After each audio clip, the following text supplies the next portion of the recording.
আপনি কি কখনো অনুভব করেছেন যত বেশি আপনি পাপ থেকে দূরে থাকার চেষ্টা করেন তত বেশি প্রলোভন যেন আপনাকে ঘিরে ধরে? আপনি চোখ নামিয়ে রাখতে চান, কিন্তু চারপাশের দুনিয়া যেন আপনাকে পরীক্ষা নিচ্ছে।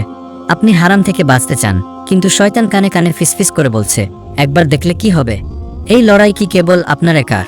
না, মোটেও না। বরং এটি প্রমাণ করে যে আপনার আত্মা মূল্যবান।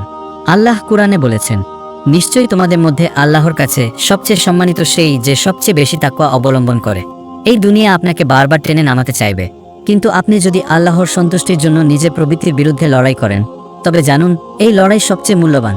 আজ আমরা জানব 5টি গভীর কারণ কেন লালসার বিরুদ্ধে লড়াই এত কঠিন, বিশেষত তাদের জন্য যারা সত্যিকারের সঠিক পথে থাকতে চায়। কারণ নাম্বার 1, শয়তানের সবচেয়ে বড় অস্ত্র হল লালসা। আমাদের প্রিয় নবী সাল্লাল্লাহু আলাইহি ওয়াসাল্লাম বলেছেন, নিশ্চয়ই শয়তান আদম সন্তানের শরীরে রক্তের মতো প্রবাহিত হয়। সহিহ বুখারী 6175। শয়তান আপনাকে খুব ভালোভাবে চেনে। সে জানে আপনার দুর্বলতা কোথায় এবং ঠিক সেই জায়গাতেই আঘাত হানে। এজন্যই আপনি যখন হারাম থেকে বাঁচতে চান, তখনই আরও বেশি ফিতনার সম্মুখীন হন। আপনি নিজেকে সংযত করতে চান, কিন্তু চারপাশের দুনিয়া আপনাকে ছাড়তে চায় না। কিন্তু মনে রাখুন, যতক্ষণ আপনি লড়াই চালিয়ে যান, ততক্ষণ আপনি জয়ী। আল্লাহ আমাদের কুরআনে সতর্ক করেছেন, নিশ্চয়ই শয়তান তোমাদের শত্রু, সুতরাং তোমরা তাকে শত্রু হিসেবেই গ্রহণ করো। সূরা ফাতির 6। শয়তানের উদ্দেশ্য একটাই, আপনাকে অপরাধবোধে নিমজ্জিত করা, যেন আপনি হাল ছেড়ে দেন।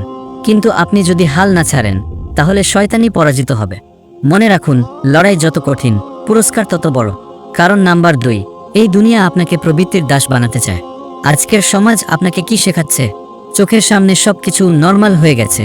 সোশ্যাল মিডিয়া, সিনেমা, বিজ্ঞাপন, সবকিছুতেই হারাম সম্পর্ককে সহজভাবে উপস্থাপন করা হয়। যা একসময় লজ্জার বিষয় ছিল, আজ সেটাই ফ্যাশন। কিন্তু কখনো কি ভেবে দেখেছেন, মানুষকে লালসার ফাঁদে ফেলে দেওয়া হচ্ছে কেন? কারণ যখন কেউ তার প্রবৃত্তির দাস হয়ে যায়, তখন তাকে সহজেই নিয়ন্ত্রণ করা যায়। প্রিয় নবী সাল্লাল্লাহু আলাইহি ওয়াসাল্লাম ভবিষ্যদ্বাণী করেছিলেন, একসময় আসবে যখন ঈমান ধরে রাখা হবে জ্বলন্ত অঙ্গার হাতে রাখার মতো কঠিন। তিরমিজি 2260। এই দুনিয়া আপনাকে প্রবৃত্তির দাস বানাতে চায়, কিন্তু আল্লাহ চান আপনি প্রবৃত্তির মালিক হন। আপনি কি জানেন, যারা আজ হারামের পথে সফল মনে হয়, কাল তারা সবচেয়ে বেশি অনুশোচনা করবে। আল্লাহ কুরআনে বলেছেন, পাপীরা সেই দিন বলবে, হায় যদি আমি আমার জীবনের জন্য কিছু প্রস্তুতি নিতাম। সূরা ফজর 2:4। কারণ নাম্বার 3, সমাজ আপনাকে পাপের পথে নিয়ে যেতে চাইবে। এখন একটি কষ্টের সত্য শুনুন, যদি আপনি হারাম থেকে দূরে থাকেন, তাহলে সমাজ আপনাকে অপরাধী বানাবে। আপনি যদি দৃষ্টি সংযত করেন, লোকে বলবে, এত বেশি ধার্মিক সাজছ কেন? আপনি যদি জিনা থেকে বাঁচতে চান, লোকে বলবে, তুমি তো অনেক সেকেলে। আপনি যদি নিজেকে পবিত্র রাখেন, লোকে বলবে, এত সিরিয়াস হওয়ার দরকার নেই। কিন্তু জানেন কি, এই লড়াইয়ে টিকে থাকাই আপনাকে আল্লাহর কাছে সম্মানিত করবে।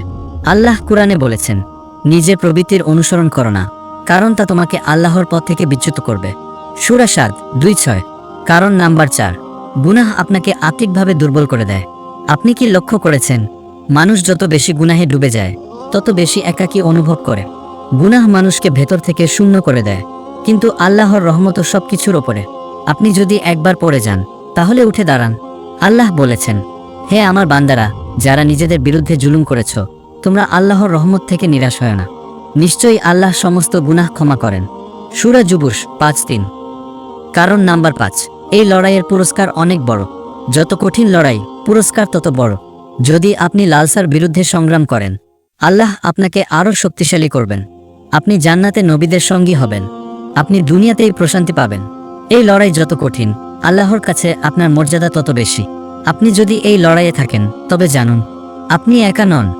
আল্লাহ আমাদের কথা দিয়েছেন, যারা আমার পথে সংগ্রাম করে, আমি অবশ্যই তাদের জন্য আমার পথ খুলে দেব। সূরা আনকাবুত 6:9। সুতরাং চেষ্টা চালিয়ে যান, হাল ছাড়বেন না।